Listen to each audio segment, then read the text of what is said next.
our new video, and today we're gonna teach you the difference between callbacks, promises and async await. तो मेरे से काफ़ी बार ये question पूछा गया है इंटरव्यू में एंड ये बहुत इंपॉर्टेंट है आपको आना, और इसमें आपके तीन चार क्वेश्चन आपके कवर हो जाते हैं कि what is callback, what is promise, what is async await and the difference between callbacks, promises and async await. So today we're going to discuss this. So I will be try to be very crisp in terms of explaining you, and मैं इसको बहुत example से समझाने की कोशिश करूँगा ताकि आपको बहुत इजीली याद हो जाए एंड आप कभी भी आंसर दे सको. And I will show you code कि आप अगर आपको स्क्रीन शेयर करने के लिए कहें एंड बोले कि यार कोड करके दिखाओ, so how you can explain them. So let's start. So, first of all, before starting, let's understand what is synchronous and asynchronous, and why we call synchronous as blocking and asynchronous as non-blocking. Okay, so let's take one example. You go to one restaurant, and okay, there is one kitchen, and there are four tables over there, and there is one waiter. Okay, and you are sitting over here. Okay, and somebody is here, somebody is here, and somebody is here. Okay, so आप कहते हैं कि आपके पास waiter आता है और आपका order लेता है, let say item 1, item 2, item 3, item 4. Then वो इस आइटम्स को लेके, रिक्वेस्ट को लेके आपके किचन के पास जाता है. वहाँ पे शेफ़ होता है, उससे बोलता है कि ये ऑर्डर आ रखा है टेबल नंबर ए से. ओके, देन वो करता है, वहीं वेट करने लग जाता है. जैसे आपका ऑर्डर होता है, आपके पास वापस आ जाता है. ठीक है, अब हो जाता है दूसरे बंदे पे, वो लोग बहुत देर से वेट कर रहे थे. देन उनका ऑर्डर पूरा करता है. ठीक है, वैसे ही वहीं पे जाता है, किचन में जाके बैठ जाता है. देन नेक्स्ट का ऑर्डर लेने तब आता है जब ये ऑर्डर पूरा सर्व हो जाता है. ठीक है, तो इसको क्या बोल रहे हैं, इससे आप क्या समझते हैं कि क्या हो रहा है कि जब एक प्रोसेस हमारी ऑनगोइंग है तो सेकंड वाली ब्लॉक हो जा रही है.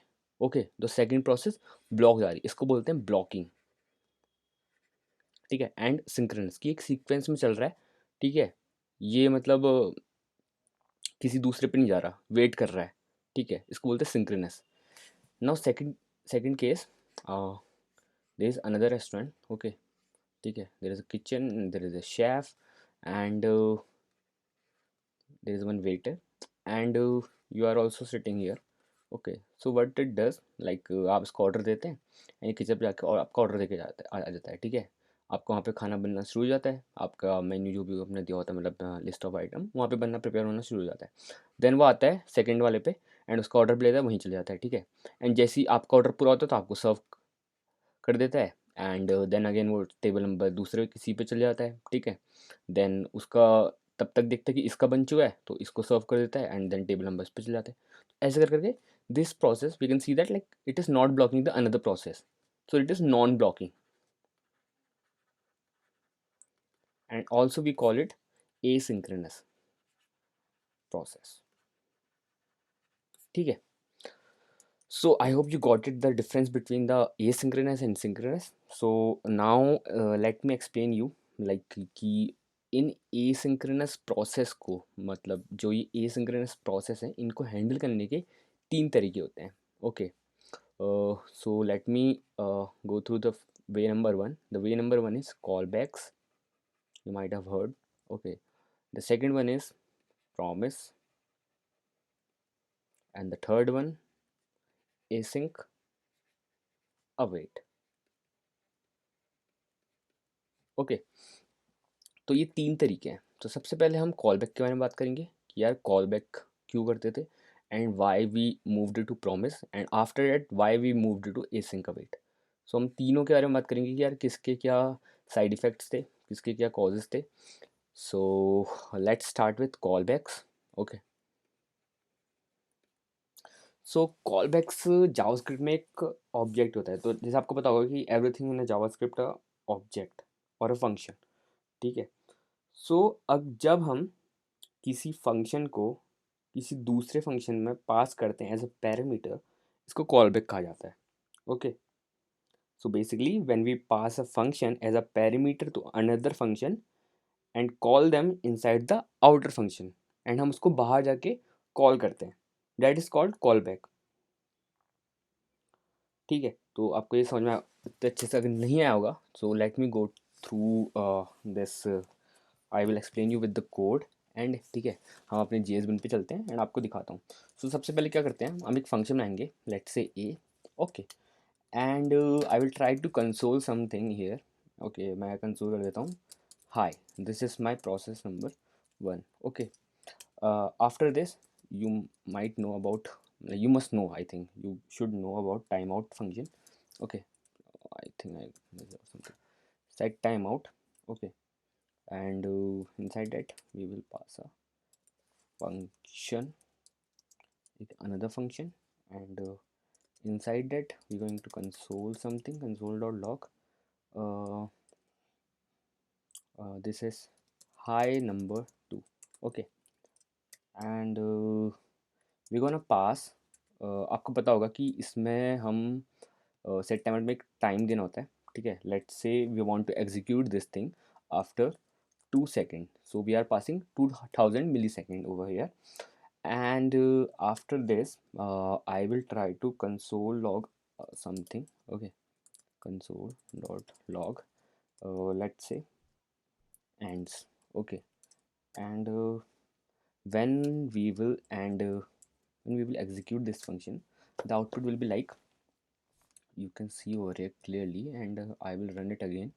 You can see high process 1, and then high number 2, no sorry, then ends, okay, and after 2 seconds it is printing high number 2, okay, high number 1, then it will come to this one, and after the execution of like 200,000 milliseconds, it is printing this thing, okay. So this is called callback, okay, and now, अब इसमें problem क्या थी? Call back तो आपको समझ में आ गया होगा, ठीक है? यहाँ पे लो नोट भी लेता हूँ और आप इसको नोट भी कर लीजिए अपनी नोटबुक में, ठीक है? अब मैं आपको बताता हूँ मतलब कि यार हम कॉल बैक से प्रॉमिस में क्यों आए? सो अभी तो हम एक फंक्शन के बारे में बात कर रहे हैं, ठीक है? एंड आप देख सकते हैं कि यहाँ तक पहुँच चुका है। तो अगर सोचिए अगर यहाँ पे 10 फंक्शन होते देन हमको एक के अंदर दूसरा कॉल करना होता तो एक चेन बनानी होती suppose, so it will create a call back hello. मतलब कि आपका जो कोड होगा वो हॉरिजेंटली एक्सपेंड करना शुरू हो जाएगा, मतलब यहाँ राइट को एक्सपेंड करना शुरू कर देगा, and that will decrease the readability of code. This is the main point.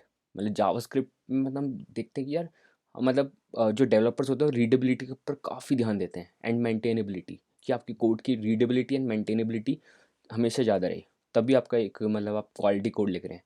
So that's why we moved to promises, okay.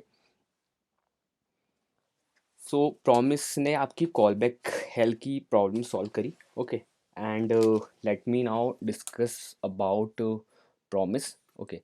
So second thing is we have promise, ठीक है। So promise in JavaScript is quite similar to the real promises, okay. आप अपने दोस्त से वादा करते हैं कि अगर मैं तेरे से वादा करता हूँ कि अगर मैं ऐसा करूँगा वैसा करूँगा something, okay, and they can be to chances कि आप या फिर आपके प्रॉमिस को पूरा कर दो या फिर ना कर पाओ। So in JavaScript we call them resolve and reject, okay. So अब इसके अंदर 3 स्टेजेस भी होती हैं। The first is pending, okay, and the second stage is resolved और मे बी रिजेक्टेड, ओके। तो अब मैं इसको आपको कोड से करके दिखाऊंगा कि कोड से कैसे अचीव कर सकते हैं, okay. So what I will do, I will create another function and I will call it like ठीक है। अब हम क्या करते हैं, सबसे पहले हम एक कॉन्स्ट एक प्रॉमिस के लिए फंक्शन बना लेते हैं, ठीक है, and new promise, okay, and we will pass resolve, okay. आप ज़रूरी नहीं कि रिजॉल्व और ये पूरा रिजॉल्व लेके आप RES भी लिख सकते हैं, मतलब कुछ भी लिख सकते हैं, that totally depend on you, like आप इसमें क्या पैरामीटर पास करना चाहते हैं या फिर सक्सेसफुल फेल्ड कुछ भी कर सकते हैं, ठीक है। तो मतलब ज़्यादा इसमें रिजॉल्व रिजेक्ट लिखा जाता है, बट स्टिल मेरे को बताना ज़रूरी था कि यार ऐसा कुछ ज़रूरी नहीं है, क्योंकि ये भी आपसे इंटरव्यू पूछ सकते हैं कि आपने ये क्यों लिखा, आप कुछ क्यों नहीं लिख रहे हो, और मान लो आप रट के गए हैं कि नहीं यही होता है, सो आप गलत हो जाओगे ना। सो अब एक कंडीशन बना लेते हैं, ठीक है, या फिर ट्रू या फिर फॉल्स होगी, ठीक है। तो इसको इनिशियलाइज हम ट्रू से कर लेते हैं, ठीक है। देन अगर ये कंडीशन ट्रू है सॉरी, इफ कंडीशन ट्रू, ठीक है, तो क्या होगा, हमारा एक set time out function call होगा, ठीक है, set time out function call होगा। एंड आपको पता होगा सेट टाइम आउट फंक्शन हम कैसे बनाते हैं, ठीक है। Inside that we have again one function, and we are going to resolve it this time, and we will print something like promise is resolved, ठीक है, प्रॉमिस हमारा रिजॉल्व हो गया। देन यहाँ पे इस स्टेज को हम बोलते हैं प्रॉमिस फुलफिल्ड,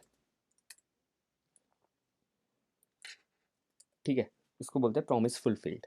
देन हाँ, अब यहाँ पे हमको एक टाइमर देना पड़ेगा, लेट्स से हमारा 2000 seconds and millisecond, sorry, and then let's put this ternary sorry terminator, and there will be now what I want to do कि ठीक है, अब एक काम करते हैं, एक एल्स कंडीशन बनाते हैं, ठीक है। अब एल्स में क्या होगा कि हमारे रिजेक्ट को हम टेक ओवर करेंगे, क्या रिजेक्ट में क्या होने वाला है, तो हम एक पास करेंगे रिजेक्टेड, मैं बार बार रिजॉल्व लिख दे रहा हूँ, okay, so it is now rejected, fine, and this is yeah, so this is it. So now I will call my promise. How I will call my promise? I will just put p, and like इसमें क्या होता है कि हम then और catch का use करते हैं। then में मतलब जो भी पॉजिटिव रिस्पॉन्स आ गया, एंड कैच में जो भी एरर हैंडिंग होती है वो then के अंदर, मतलब सॉरी कैच के अंदर होती है, ओके, तो ये आपको याद रखना पड़ेगा। सो लेट्स से अगर हमारा सक्सेस मैसेज आ गया, ठीक है, इसको लाइक पॉजिटिव मैसेज लिख देते हैं, ओके, पॉजिटिव मैसेज आ गया अगर, लेट्स से, तो I will create a arrow function over here, and inside that arrow function I will just simply console.log, and one second, I'm getting a call, I will call him later, so I will just pass this pause message, okay, मैंने pause message इसलिए लिखा है, positive message इसलिए लिखा ताकि आपको दिमाग में रहे कि यार हम वी कैन पास एनीथिंग, ऐसा कुछ ज़रूरी नहीं, मैंडेटरी नहीं है कुछ सिंटैक्स में कि यार यही लिखना है, सक्सेस मैसेज ही लिखना है, ठीक है, तो ये बताना भी ज़रूरी था। देन हम कैच ब्लॉक में आते हैं, and same catch dot catch, and we will have some error message, okay, ये हमारा एरर मैसेज है, and inside that we have one arrow function, and inside that console.log, अब जो भी हम पे एरर मैसेज आया होगा, ठीक है, we will pass that message, okay, so I will just clear it again, आपने आउटपुट देख ही लिया होगा, ठीक है, I will run it again, you can see over here promise is resolve, ठीक है, आपका 2 सेकंड बाद प्रॉमिस हमारा रिजॉल्व आता है, बिकॉज यहाँ पे अभी ट्रू था, let's say it is false, okay, so now it is going to reject, you can see over here, so promise is now rejected, got it, ठीक है, तो आई होप आपको समझ में आएगा कि हम प्रॉमिस क्यों यूज़ कर रहे हैं, ठीक है, ताकि जब बहुत से बड़े बड़े फंक्शंस, मतलब बहुत बड़े बड़े जब हम कोड लिखते हैं, देन इस चीज़ को सॉर्ट आउट करने के लिए we replace call backs, and also we can create a promise chain, I will tell you in later videos also कि हम प्रॉमिस चेन कैसे बनाते हैं, okay, for now this is the promise. Now talk about async await, कि why we use async await, ठीक है, async await, ठीक है, एक चीज़ ध्यान रखना, ये तीनों तरीके एसिंक्रोनस बिहेवियर को हैंडल करने के तरीके हैं, ठीक है, और कुछ नहीं है, सिमिलैरिटी सब में सेम ही है, तीनों का काम एक ही है, ओके, सो अब एसिंग अवेट ना एक तरह से ना आपका ये प्रॉमिस है, ठीक है, ठीक है, आपका एक बाउल के अंदर प्रॉमिस है, एंड आपने उसके ऊपर गार्निश कर दिया है, थोड़ा बहुत मतलब प्याज लगा दिया, कहीं पे थोड़ा खीरा काट के रख दिया और कहीं पे काजू किशमिश लगा दिया, तो गार्निश कर दिया, सो एक टाइप से आप कह सकते हैं कि एक सिंथेटिक शुगरिंग कर रखी है आपने प्रॉमिस के ऊपर, ठीक है, so that makes R code more much more readable, like, and it improves readability and the format of the code also, okay, so and एक चीज़ हम इंश्योर कर, एक चीज़ और बताता हूँ कि जो अवेट होता है वो इंश्योर करता है कि जो प्रॉमिस रिटर्न हो रहा है, ठीक है, वो वेट करेगा। किसका? वहाँ पे हम अवेट की स्टेटमेंट यूज़ करेंगे। जैसे हम कॉल बैक में हम कॉल बैक का यूज़ करते थे, ठीक है? किसी चीज़ को कॉल बैक फंक्शन पास करते थे, इसमें हम अवेट का यूज़ करते हैं, ठीक है? So await basically eliminates the use of call back also, ठीक है? इन मतलब हम देन और कैच में जो अवेट का यूज़ करते थे उसका यूज़ एक हटा देता है, ठीक है? अब आपको कोड में ज़्यादा अच्छे से समझ में आएगा। तो अब क्या करेंगे कि इसी कोड को मैं यूज़ करूँगा, ठीक है? इसमें ज़्यादा कुछ नहीं करेंगे, इसी को चेंज करेंगे एंड मैंने क्या कहा, हम उसको एलिमिनेट कर देंगे, ठीक है? लेट्स से हम एक और बनाते हैं फंक्शन, एसिंक फंक्शन क्रिएट कर लेते हैं, ओके? एसिंक फंक्शन, और उसका नाम दे देता हूँ एफ, ओके? मैंने एक एसिंक फंक्शन बना दिया और एसिंक कीवर्ड का यूज़ करेंगे, ओके, राइट? एंड देन इसमें try try and catch block होते हैं, ठीक है? ट्राई में जो भी हम ट्राई करने जा रहे हैं, एंड कैच में whatever we will get in a rejected manner और in a negative manner, okay? So let result, okay, let हमारा जो भी रिजल्ट है वो क्या होगा, जो भी हमारा हम अवेट कर रहे हैं, ठीक है? अवेट किसका कर रहे हैं? जो हमने ऊपर प्रॉमिस लिखा है। सो लेट से पी, हमने पी लिखा था प्रॉमिस को, तो पी कर देते हैं, ओके? ये पी के लिए हम वेट करेंगे एंड जैसे ही हमारा पी रिजॉल्व हो जाएगा, मतलब क्या बोलते हैं, इस पे आ जाएगा, अवेट करके, मतलब हम रुके हुए थे उसके लिए, तो वेट करके हम पे पी आ गया हमारे रिजल्ट में। So we will just print the result, got it?